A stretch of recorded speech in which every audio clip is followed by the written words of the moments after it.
Ne commets surtout pas l'erreur d'acheter la Renault Mégane E-Tech sans regarder cette vidéo jusqu'au bout.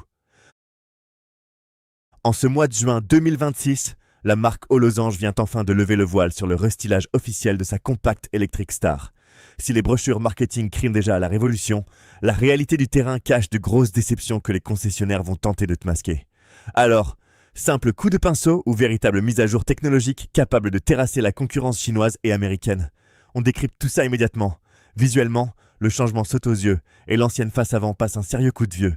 Renault a choisi d'harmoniser sa gamme en calquant le regard de la Mégane sur celui de son grand frère, le Scénic. On retrouve donc cette calandre aux motifs en losange texturé et surtout les fameuses optiques de phare en demi-losange verticale qui caractérisent le nouveau style de la marque. Le profil évolue subtilement, mais un détail technique change la donne sur la route. Les ingénieurs ont rehaussé la garde au sol de 21 mm. Officiellement, c'est pour lui donner une posture plus dynamique et un look subtilement typé crossover.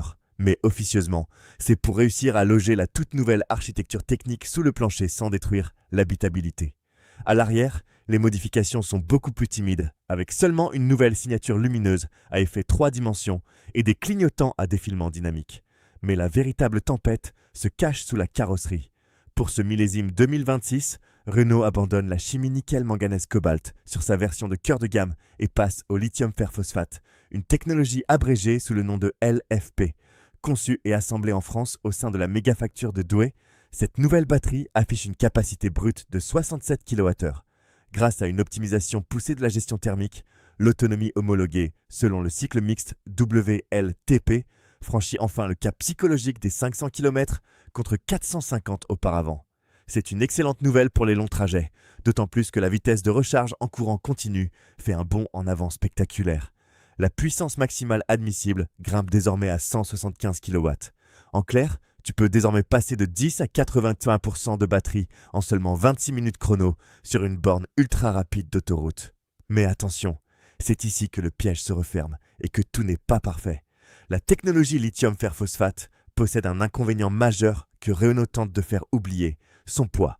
À capacité égale, ces batteries sont beaucoup plus lourdes. Ce restylage pèse ainsi 70 kg de plus sur la balance par rapport à la version précédente.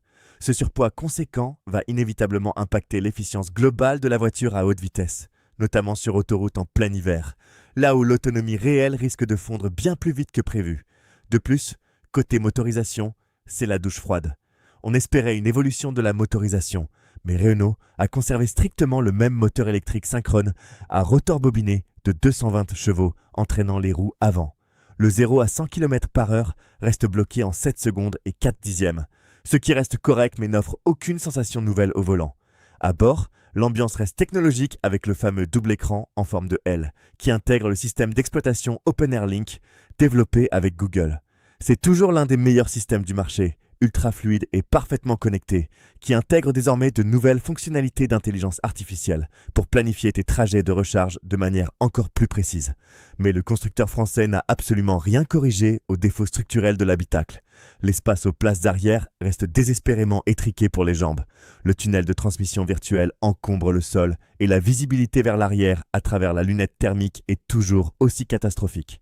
Pire encore pour une plateforme purement électrique, Renault refuse toujours d'intégrer un coffre de rangement sous le capot avant, ce fameux frunk si pratique pour ranger les câbles de recharge sales sans vider tout le coffre arrière. Au final, cette Renault Mégane E-Tech restylée souffle le chaud et le froid.